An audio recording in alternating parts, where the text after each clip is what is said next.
आपले रिपोर्टर महेश महाले आपल्यासोबत नाशिकमधून जोडले गेले आहेत, त्यांच्याकडे आपण जाऊयात। महेश, काय सांगाल? नाशिकची यंदाची जी निवडणूक आहे ती अतिशय चुरशीची झालेली होती आणि आज आहे जो फैसला तिथल्या नाशिकमधील लोकांनी केलेला आहे, वोटरने केलेला आहे, तो फैसला आज सुनावणीचा दिवस असं म्हणता येईल, कारण आज फैसला जगजाहीर होणार आहे। तर कशा पद्धतीने धाकधूक दिसतेय, कसं वातावरण आहे नाशिकमध्ये आज निकालाच्या दिवशी?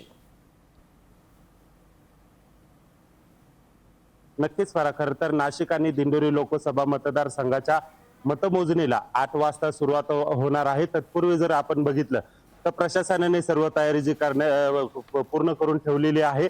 8 वाजता मतमोजणीला ही सुरुवात होणार आहे। सुरुवातीला नाशिक आणि दिंडोरी लोकसभा मतदारसंघातील पोस्टल मतदान जे आहे त्याची मतमोजणी होणार आहे। त्यानंतर जर बघितलं तर मग ईव्हीएम मशीनची जी मतमोजणी आहे ती होणार आहे।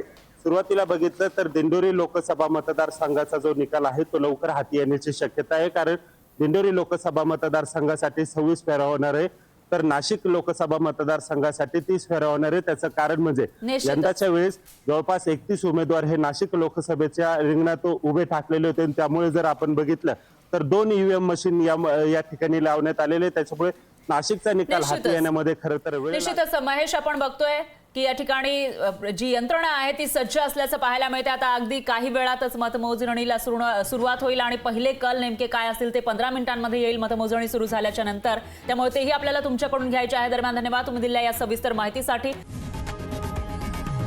लोकशाही मराठी ऐका, पहा, जागरूक रहा।